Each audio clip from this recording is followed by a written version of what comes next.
Hey guys, this is Camfrey15 and I'm back at it with another video for you guys, and I'm back with another what if video review. Now, yes, I've missed the past 2 weeks because I've been super lazy when it comes to what if, but well, I'm gonna do not only 2 weeks ago's episode 7, and I'm gonna do episode 8, which was today's this Wednesday's video about Ultron and stuff like that. But I'm gonna run through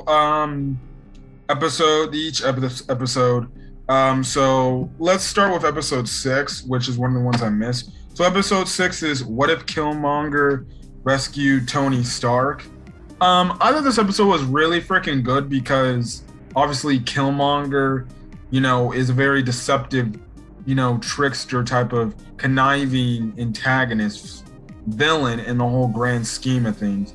It was crazy to see what he did. So we essentially flash back to like when obviously, it's like Iron Man 1 type of stuff. And well, we see when it looks like Iron Man's going to get captured by the Ten Rings organization. Well, nope, that doesn't happen because Killmonger saves Tony Stark. And because of this, Tony Stark hires him like his secretary bodyguard or something like that. Now, he essentially, when they have Tony Stark have the press conference after he comes back, essentially Killmonger just like literally just exploits all the details. He eventually says that Obadiah Stane was responsible for trying to kill Tony Stark so he can get in control of Stark Industries and everything, because we all know Obadiah Stane was behind the scenes of all of that. So that gets Obadiah Stane arrested. And again, it further makes Tony trust Killmonger maybe a little bit too much. And because of it, he makes him like his security head guard. So essentially what happens is, well, Killmonger has the idea to make what would be similar to an Iron Man suit, but just it's strictly robots. So with the coordination and the fighting tactics of the robots, that's how they're able to make it. But the thing is, to make these robots go and to make these robots work is, well, they need vibranium. And the one person to get vibranium from, especially at this point in time, was Ulysses Claw. So now they couldn't really do that because that's a black arms dealer, and obviously they could get in trouble and stuff like that. So what they do is they bring Rhodey along so they can kind of just like do it under the deal type of table to think that, oh, nobody's not seeing anything. Eventually what happens in this whole scene is, as they're trying to get the vibranium, we see T'Challa as Black Panther find Ulysses Claw and try to, well, I guess you can say, get the vibranium back. But lo and behold, guess what? Freaking Killmonger actually kills Black Panther, and at the same time, he also kills Rhodey as well. Now, when he comes back, nobody suspects him killing Rhodey, and they all think it's just a tragic accident of the circumstances and everything. But eventually, what happens is Tony eventually finds out, thanks to Jarvis, and he tries to fight Killmonger and stuff like that by using the robot against him. Killmonger ends up defeating the robot, and then he ends up actually killing Tony Stark, essentially just using Tony Stark for his good name and stuff like that.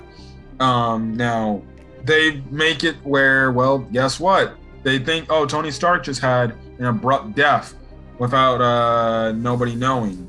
And the thing is, Killmonger kind of goes off on his own, and he finds Claw again. Now, he ends up killing Claw, and just like in the Black Panther movie, he brings Claw to the outskirts of Wakanda. They let him in, and obviously, the difference here is, well, King T'Chaka is still alive because Civil War hasn't happened. And obviously, Killmonger's like, I'm your nephew and stuff like that, and I'll do whatever within my power to find the person who killed T'Challa. And he essentially kind of tells a lie, saying that it was the Americans that did it. So essentially kind of a war between the Americans and Wakanda. So what happens, you get to the battlefield, essentially the Americans bring all those robots to Wakanda to try to take them out and everything. But because Eric Killmonger kind of said, well, there was a Wakandan that actually killed Tony Stark. Now, this whole thing, Pepper Potts does not believe Killmonger one bit. But going back to what I was saying, the thing is, essentially they start a freaking war. Eventually what happens is they kind of cut the connection off because of the shielding. So they let all the robots in. You have all the Dora Milaje and all the Wakandans fighting, even Killmonger himself fighting the robots. They all take him down to make it, and Killmonger's like proclaimed as some sort of gigantic hero out of this whole issue and stuff like that. Now, the one thing is, and after this, he essentially becomes, the newest Black Panther. He wears the same costume he wore in the Black Panther movie. And when he takes the serum to become the Black Panther, he talks to not what we saw in the movie, his father. He talks to, obviously, T'Challa, because T'Challa is dead. And T'Challa said, was killing all these people in your way worth it? And Killmonger's like, yes, it was, to do whatever I want to do to obtain what I want to obtain. Because we know Killmonger, he always came across as that person who feels like he was wronged and stuff like that. And especially not only with the race stuff, but just in his personal life, he always felt like he was done dirty, he was done wrong, and stuff like that. And we know Killmonger, he'll step over anybody to get what he wants, which, that makes Eric Killmonger one of the best MCU villains because he has no sympathy for anybody. Like, hell, he killed his own freaking girlfriend. Like, you remember that and stuff like that. So, that's the thing. Now, eventually, Shuri gets in contact or eventually meets up with Pepper Potts. And essentially, they find out that Killmonger was the person that killed T'Challa as well as killed Tony. And it seemed like, Pepper and Shuri are going to work together to try to take down Killmonger. That's where episode 6 ended. I don't know if there's going to be a second part to that, whether it's in season 2, I'm guessing. I don't know. I just guess we'll just have to find out. But yeah. But anyways, going on to the next What If episode, that's episode 7, and that's What If Thor Were an Only Child? Essentially, the thing is, in this universe, the next event is if Odin never took in Loki after finding him on the with the Ice Giants planets. And the thing is, he ends up taking him back to the Ice Giants, and Thor becomes an only child. And because of this, we kind of see how Thor kind of makes more rash decisions, and he's kind of a goofy type of dude who just throws parties all over the place. Essentially, we have the whole part where Odin's going into his Odin sleep, and Thor's mother is like, well, you're gonna read up on the books because essentially you're king now and everything and stuff like that, of Asgard. So essentially, instead of doing that, he goes to Earth and he goes to party. Now, at the same time, he comes across Jane Foster and Darcy, and essentially he gets a bunch of freaking crazy in this whole party scene and stuff like that. Hell, you got a bunch of different races like the Skrulls showing up. You have Ice Giants, Loki Ice Giants show up, and they're like homies now. They're not like, Loki isn't like the deceptive Loki we all know because, he didn't live with Thor and stuff like that. And he's essentially, you could say, king of his world. So essentially he got what he wants, something to rule under. And they're kind of like brothers from another mother, as they said in the episode.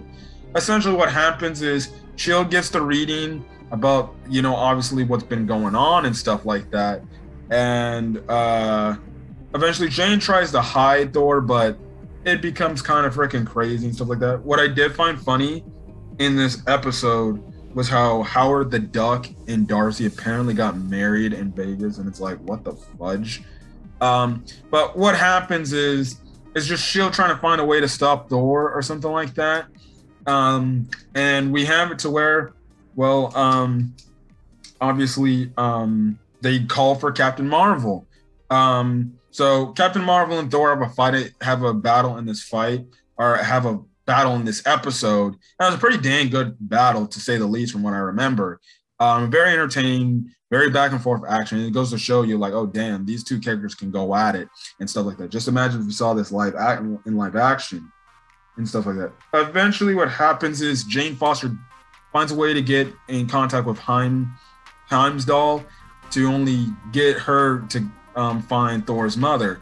And essentially, with Thor's mother on the way, Thor has to send to clean up his party mess, but he's trying to lie, saying that, we're just over here learning about Earth's culture and stuff like that. But when he brings back Mjolnir, essentially Mjolnir has all these like party drawings and stuff like that, and so obviously Thor's mom sees that he was telling a lie this entire time. Now the episode ends off with the standpoint that seemed like Thor and Jane will start their relationship, but then all of a sudden, What If episode always has some sort of weird ending, and that's the fact that we see Ultron robots along with Ultron with the Infinity Stones just show up and the episode ends. Now, this is what this episode essentially covered. Today's Wednesday's episode 8, that's what it covered, and that's it. And it was what if Ultron had won. Essentially, the what if moment here is if the Avengers didn't get the crate that held Vision in it, and essentially Ultron uploaded his consciousness into Vision's body, and stuff like that. And well, Ultron is Vision, and stuff like that. Now, the only issue with this episode is how they handle the whole time thing. Now, what I mean by that is if you watched episode 7, at the end of episode 7, the Watcher goes on to explain, like, he's shocked that he's like, what the hell? Like, that's the first time at the end of episode 7 seeing Infinity Stones Ultron, or Ultron with the Infinity Stones. Now, in this episode later on, the Watcher is like sounding like this is the first time he's seen Ultron with the Infinity Stones for the first time. Now, that is a time sort of issue there. That's on Marvel for not getting their continuity right.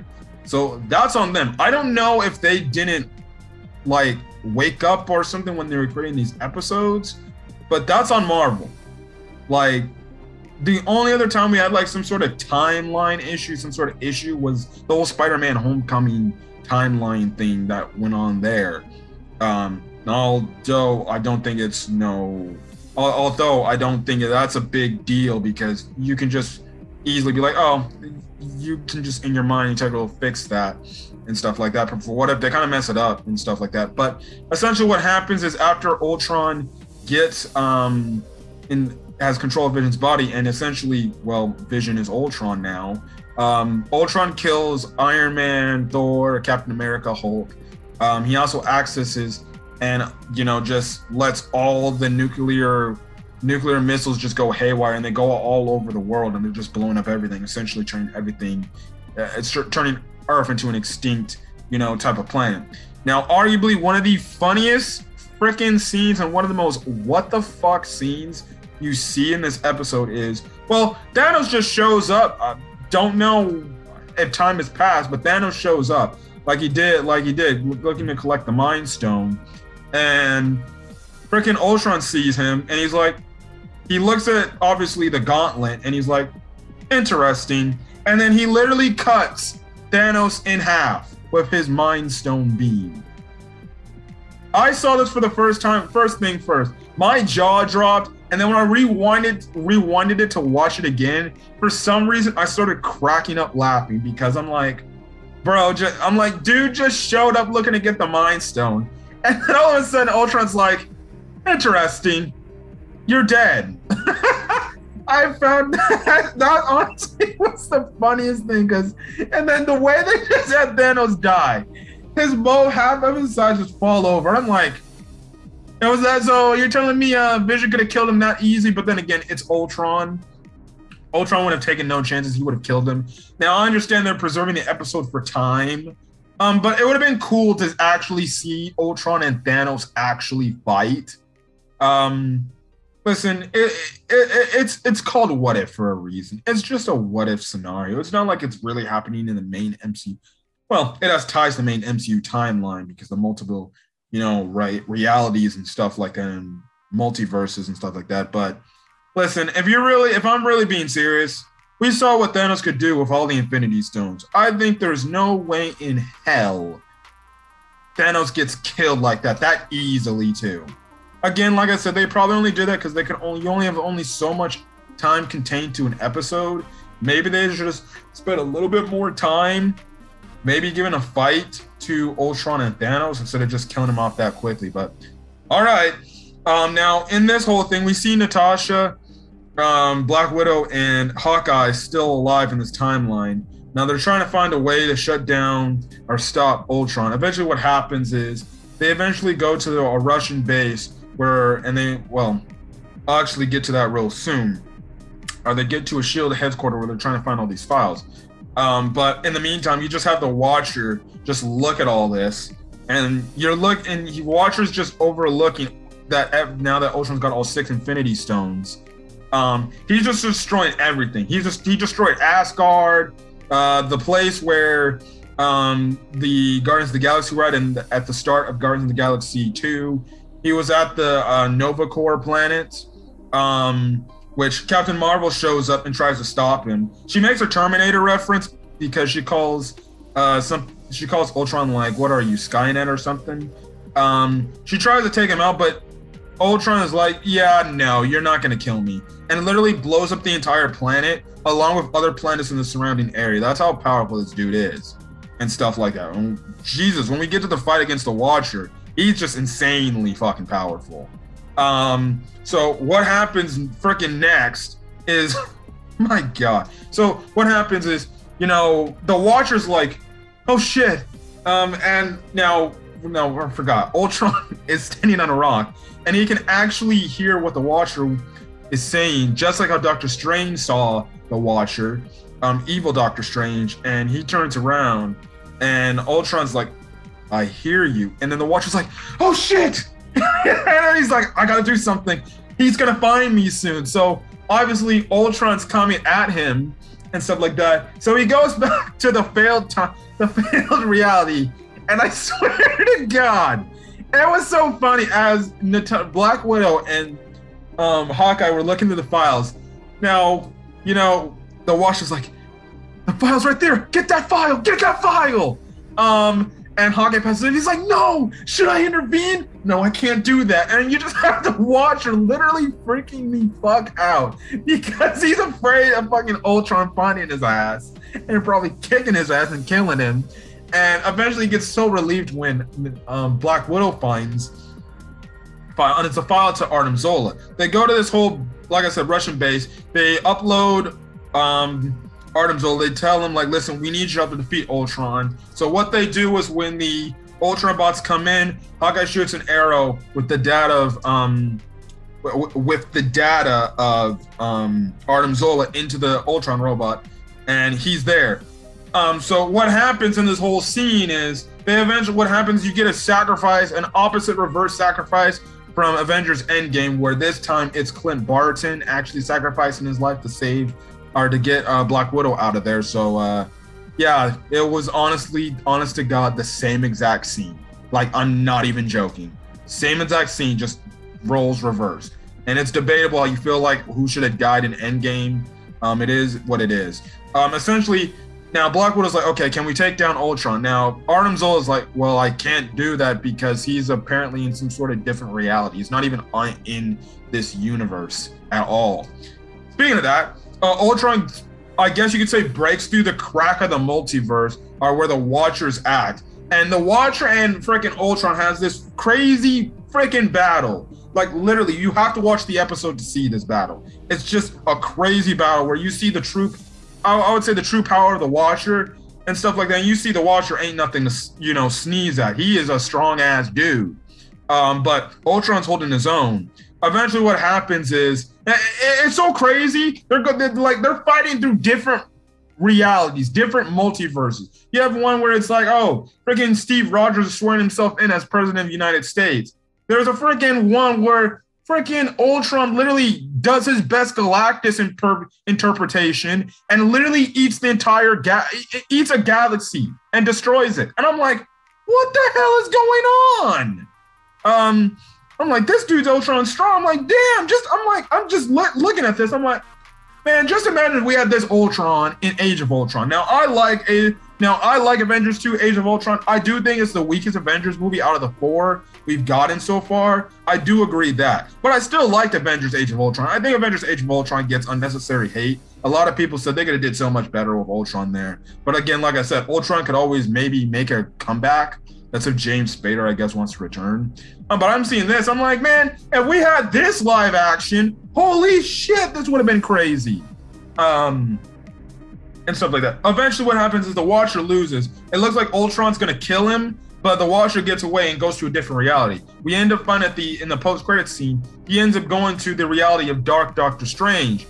And Dark Doctor Strange is, is there. He's like, oh, so now you want my help, don't you? And kind of goads the Watcher into asking for his help. It's kind of a funny scene, to be honest. But that's how episode 8 ends. Next Wednesday will be the season finale of next that will be the season finale of What If and stuff like that, because season 2 already got confirmed for What If. But so that's it. I love this episode. I thought episode 8 was great. I thought it was the best episode of the series so far because of how crazy it got. But if you guys like the video, leave a like. Put in the comment section your thoughts on the last 3 episodes of What If. Again, I'm sorry for not getting these up like them. I've just been really busy with personal life and stuff like that. But yeah, as well as hit that subscribe button if you want to get more Marvel content. This Friday, I will actually be going to theaters to see Venom 2, Let There Be Carnage. And after I get out of the movie theater, I will be reviewing that movie. Now I'll probably upload that movie super late at night. So yeah, but I definitely can't wait to see Venom Let There Be Carnage, because I've been waiting for this damn movie for I've been waiting for this movie since last year. It's about time I see this damn movie. So expect a review to come out potentially Friday night and stuff like that. But other than that, guys, I'm gonna get out of here. Hopefully you guys have a great rest of your day or night checking this video. Until then, guys, stay safe out there. See you guys later. Peace.